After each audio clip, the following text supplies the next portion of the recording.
Kemudian ikhwatul Islam, ya disunahkan mandi di hari Id. Imam Nafi meriwayatkan bahwa Abdullah bin Umar, beliau mandi pada hari Idul Fitr sebelum ia pergi menuju musalla. Ini diriwayatkan Imam Malik dalam Muwatta. Demikian pula ya Sa'id bin Musayyib, seorang tabi'in besar, berkata, sunnatul fitri salatun. Sunnah Idul Fitr itu 3. Al-mashyu ilal musalla, berjalan kaki menuju lapangan. Ya, bukan naik kendaraan. Wal aqlu qabla al-khuruj, makan sebelum keluar menuju lapangan. Wal ibtisal, dan mandi. Makanya Ibnu Qayyim berkata dalam Zadul Ma'ad, wa kana yaktasilu lil idaini sahhal haditsu fihi. وقد ثبت عن ابن عمر مع شدة اتباعه للسنة أنه كان يغتسل يوم العيد قبل خروجه. Adalah beliau sallallahu alaihi wasallam mandi untuk 2 hari raya.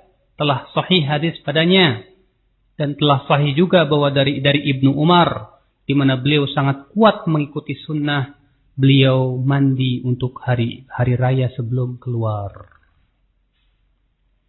Kemudian akhir disunahkan untuk makan. Ya, pada hari Idul Fitri. Kalau untuk Idul Fitri itu disunahkan makan dulu, ya. Adapun untuk Idul Adha, maka disunahkan sholat dulu baru makan. Ini berdasarkan hadis Anas yang dikeluarkan oleh Bukhari, bahwa ia berkata, kana Rasulullah sallallahu alaihi wasallam, adalah Rasulullah sallallahu alaihi wasallam, la yaghdu yaumal fitri hatta ya'kula tamarat, tidak pergi pada Idul Fitri sampai beliau makan beberapa buah kurma. Ya, sampai beliau makan beberapa buah kurma. Itu ya. Di mana hikmah kenapa disunnahkannya makan dulu di hari Idul Fitri? Ya, karena ia adalah hari-hari setelah puasa.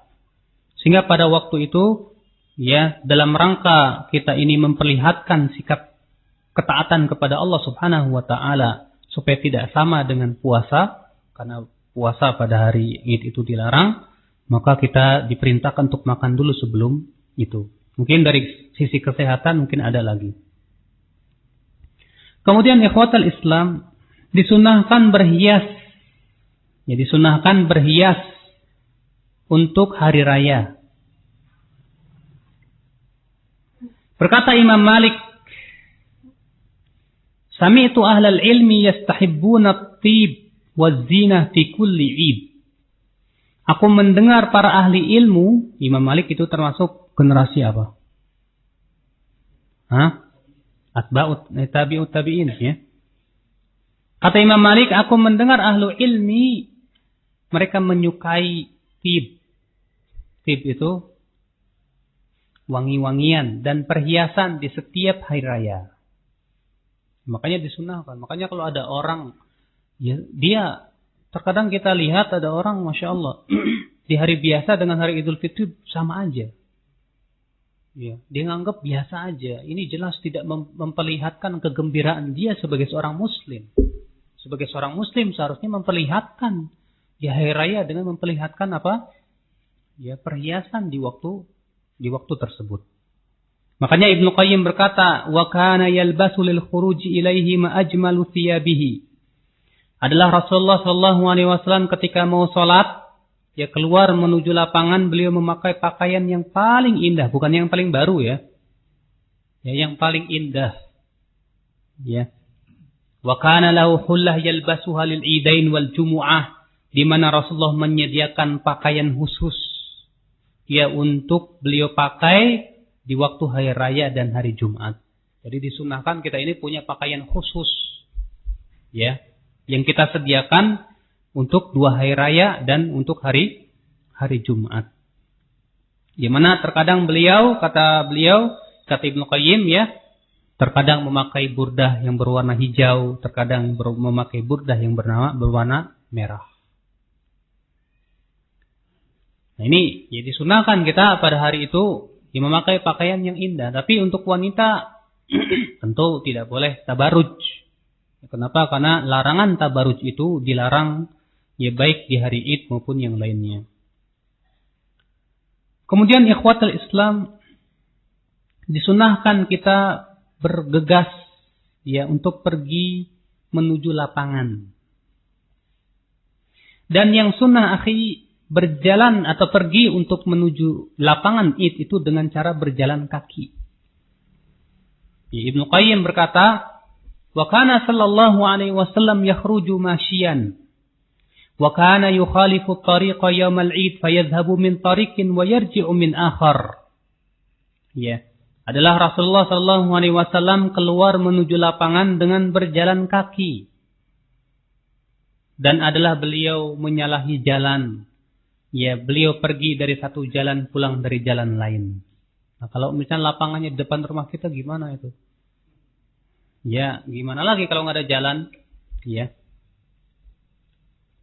Kemudian ikhwatul Islam, kalaulah hari raya Id dan hari Jumat itu bertemu, ya maka pada waktu itu diberikan rukhsah, ya, di mana seseorang boleh tidak sholat Jumat dan juga boleh sholat Jumat. Namun yang paling afdal adalah sholat Jumat. Ya, sebagaimana disebutkan dalam hadis, kata Rasulullah, siapa yang mau sholat Jumat silakan, siapa yang tidak juga silakan. Wa inna lamujammi'un. Adapun kami melaksanakan sholat Jumat. Makanya aneh kalau ada ya suatu masjid yang mengumumkan ya pengumuman karena hari Jumat bertepatan dengan Idul Fitri, jadi Jumatnya diliburkan. Masya Allah. Ya, aneh sekali. Apa hikmahnya? Ya, hikmahnya karena hari Jumat itu hari raya. Dan Idul Fitri pun hari raya. Sehingga ya hari atau sholat Idul Fitri itu sudah mencukupi daripada sholat Jumat. Dan ini merupakan hujah yang paling kuat. Bahwasannya sholat Id itu hukumnya fardu kifayah. Fardu ain. Maaf. Ya, fardu ain. Kemudian ikhwatul Islam, disunahkan takbiran untuk hari raya Idul Fitri dan Idul Adha. Ya.